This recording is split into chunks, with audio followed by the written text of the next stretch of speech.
What is up, everybody, and welcome to Talking Watches with Owen. I hope you are doing well. In today's episode, we are going to discuss the latest collaboration by Hodinkee, who have partnered up with Tag Heuer to produce the Carrera Dato.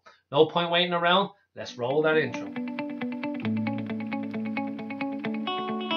First up, let's talk money and the money machine that is Hodinkee and their latest collaboration with Tag Heuer.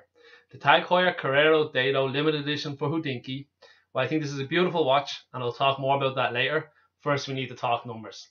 The limited edition run of 250 watches was split in two, with the first half being sold on Hodinkee.com on Tuesday morning, and the remainder watches being offered through Tag Heuer's networks of dealers in the US and Japan.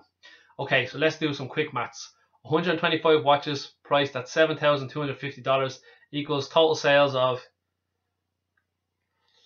$906,250. I think that's right. My line, I have it wrote down. But on a more serious note, Hodinkee managed to sell nearly $1 million worth of watches in less than 10 minutes. This is crazy. If they had the full 250 watches, they would have sold them out too. As we speak, there are two watches now on eBay for $10,000. What makes it worse is one of them is charging $15 for postage. We know you bought the watch this week for a little over $7,000. At least give us some free postage. But if you think that's bad, wait till you hear about the second seller. He has auctioned the watch off with bids only starting at $10,000. The world has gone mad. Okay, now let's get into the watch. The watch is a reissued 39mm version of Jack Heuer's 1963 Dato 45, and yes, you guessed it, Hodinkee was selling one of the originals this week too. The first Heuer Carrera, very difficult to say, was released in 1963, a great year for chronographs, as we saw the release of the Rolex Cosmograph Daytona 2. Do you ever think Hodinkee will do a Daytona collaboration? Oh god, I really think that could break the internet. The Carrera 45 Dato was then released in 1966 as one of the very first wristwatch chronographs to feature a rotating date disc. The nickname came from a combination of the date complication and a maximum 45-minute timer, something we lose with the new Hodinkee edition, who have gone with something more common, the 30-minute limit. I love the idea of like a soccer referee timing each 45-minute half on a vintage chrono instead of one of them smartwatches they use today. The second design for the Dato was released in 1968 with the reference number 3147N, similar to the vintage watch Hodinkee was selling this week, and is the closest example to the Hodinkee edition released this week, with the date window at 9 and a single chronograph sub-register at 3. It's funny how something so simple as moving a date window to 9 o'clock on a watch can have such a huge impact on the overall layout of a watch, and I love it. Okay, time to move on from the groovy 60s into the depressing 20s and discuss the latest collab by Hodinkee. To be honest, I love this watch. It's simple by still being unique, which is something that's very hard to do. The Dato 9 is a real winner for me. While I would have loved to see the 45-minute chrono, I really think this was a big miss by Hodinkee. The dial itself is so clean and the spacing is excellent. Somehow the sub-dial, date window and text at 12 and 6 really don't overcrowd the dial. From a design point of view, does it appeal to me more than Hodinkee's first collaboration with Tag Heuer, the Skipper? I think both watches will appeal to different people. The Skipper contains a lot of colour, while the Dato offers that more classic look.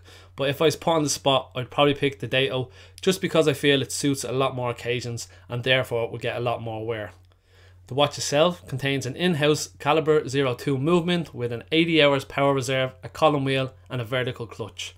It is a truly modern movement that I really think works well with the design of the past. You could say you're probably getting the best of both worlds. So now let's discuss the price. And to be honest, I find it very hard to discuss prices when it comes to limited editions and collaborations. If I said this watch is overpriced at $7,250, am I wrong if the eBay's examples sell for $10,000 plus? Or is the watch a bargain at $7,250 if it then sells for $10,000 plus on the aftermarket? As always, there are certain people in the watch world that will try to make a quick buck here and there, but in the end, if you like the watch and you have the money to buy this watch at $7,250, I think you will do okay in the long run. As with all reissues, they sell. If it sold in the 1960s and it's now selling out in the 2020s, I really think it will sell well in the 30s, 40s and forevermore. It is the main reason why we are seeing so many reissues. They work. Brands are really just doubling down on their winners. Is it great for watch design going forward? Probably not. Is it great for today's bank balance? Of course. So it really does say a lot about a brand and where it's going in the future. Are they trying to bring back the classic designs of the past, Or are they trying to create the classic designs of the future today? We as watch collectors are in a very lucky situation where we have a great mix of both people bringing back all classics and try to design for the future. So I think at this moment in time we're very lucky to be into watches. Once again, I really appreciate the support and love to hear what all you think. So please comment below. Do you prefer the Skipper or the Dato? Is the Dato good value or overpriced? Are you sick of all Hodinkee collaborations? Please let me know.